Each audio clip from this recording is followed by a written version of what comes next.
You are watching 1 PM Bulletin.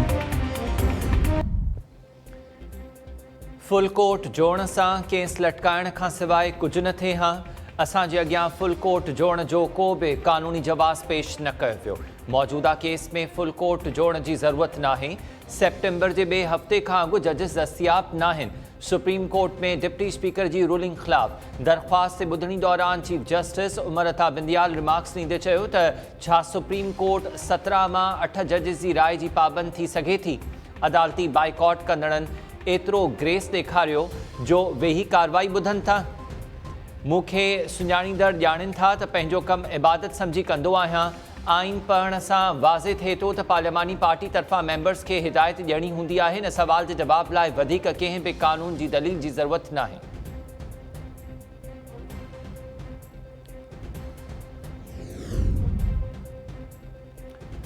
Full court जोड़ण बाबति दरख़्वास्तूं रद्द थियण ख़िलाफ़ नज़रसानी अपील दाख़िल करण जो ऐलान। डिप्टी स्पीकर पंजाब जे वकील इरफान कादर सुप्रीम कोर्ट खे अदालती कार्रवाई जे बाइकॉट खां आगाह करे छॾियो।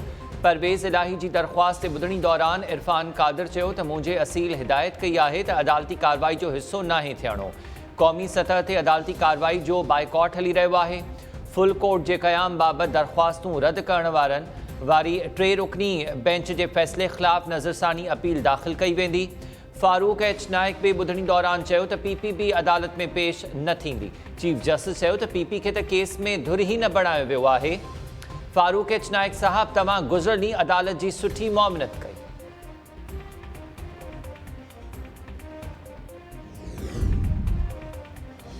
सुप्रीम कोर्ट जे जज जस्टिस काज़ी फ़ाइज़ ईसा चीफ जस्टिस खे ख़त लिखी 28 जुलाई ते जजिस मुक़ररी बाबति कमीशन जे इजलास ते ख़दशा ज़ाहिर करे छॾिया। ख़त में जस्टिस काज़ी फ़ाइज़ ईसा जो चवणु आहे त मोकल ते वियल हुयुसि त को बि इजलास शेड्यूल्ड न हो। मुंहिंजे परदे वञण बाद कमीशन जा 2 इजलास थिया। 28 जुलाई ते 3 इजलास मुंहिंजी ग़ैर मौजूदगी में थियणो आहे। जजिस मुक़ररी में हाई कोर्ट जे चीफ जस्टिस ऐं सीनियर जजिस खे बाईपास करण खां अॻु चीफ जस्टिस जी नामज़दगी जो तरीक़ेकार ग़ौर हेठि आंदो वञे। सुप्रीम कोर्ट जो सीनियर तरीन जज जजिस जी नामज़दगी जो तरीक़ेकार तय करण में नाकाम रहियो। जजिस मुक़ररी जे मामले ते चीफ जस्टिस जी तकड़ ते सवालिया निशान आहे।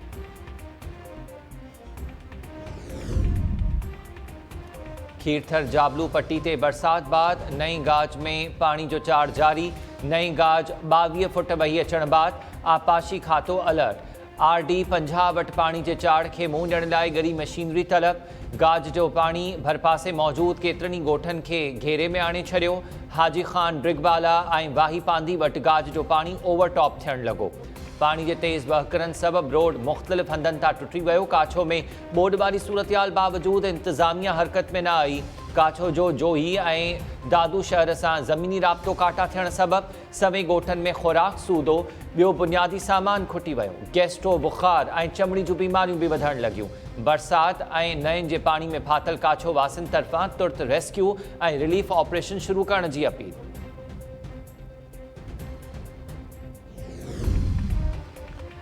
काछो में लगातार बरसात ऐं नयनि में चाड़ बाद मंछर ढंढ में पानी जी सतह में रिकॉर्ड वार। नई गाज नईं शरीफ़ सूदो। 2 नयनि जे पानी जो मंछर में छोड़ जारी। आपाशी इख़्तियारियुनि जो चवणु आहे त मंछर ढंढ में पानी जी सतह में 5 फुट वाध थी आहे। अड़ल वाह ऐं दनिस्तर वाह ज़रिए मंछर जो पानी दरिया में छोड़ कयो पियो वञे। थाणो बुला खान भरिसां तामीर थियल दिरावट डैम पहिरियों भेरो भरिजी वियो। डैम मां पानी ओवरटॉप थियण बाद 5 खां वधीक ॻोठनि में पानी दाख़िल। ॻोठाणा लॾपलाण करे मथान इलाइक़नि में आर्ज़ी पनाह वठण ते मजबूर। ठठो ऐं ॼाम शोरो जी ज़िला इंतिज़ामिया तरफ़ां मुतासिर ॻोठनि में रेस्क्यू तोड़े रिलीफ ऑपरेशन जारी रखण जी दावा। फरीदाबाद भरिसां काछो में नई दोलान जो पानी डैम तोड़े छॾियो। डैम ऐं नयनि जे पानी ॻोठ अब्दुल मजीद खोसो खे ॿोड़े छॾियो। केतिरा ई ख़ानदान पानी में फाथल।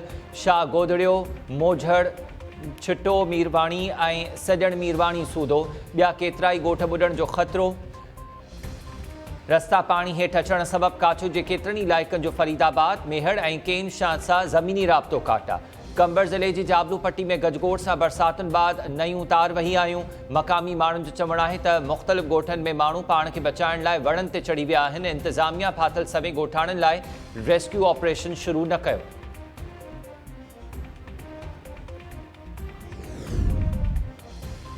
मलीर जे इलाइक़े गडाप में थधो डैम ओवरटॉप थियण बाद पाणी नंढा वॾा रस्ता ॿोड़े छॾिया। कोंकर नदी गाजान ॻोठ ऐं खमीसो ॻोठ सूधो ॿियनि ॻोठनि ॾांहुं वेंदड़ रस्ता पाणी हेठि। पाणी में फाथल ॻोठाणनि खे अचवञ में ॾुखियायूं। सूरतहाल ख़राब थियण बावजूद लाॻापियल अमलदार हरकत में न आया। इलाइक़े वासियुनि जो चवणु आहे त बरसातुनि बाद थधो डैम में पाणी जो वॾो वहकिरो दाख़िल थियो आहे। स्पिलवेज़ ज़रिए डैम मां पाणी छोड़ निकाल करण में बि ॾुखियायूं पेश अचनि पयूं। हुकूमत खे तकड़ा उपाउ वठी रेस्क्यू ऐं रिलीफ ऑपरेशन जो मुतालबो।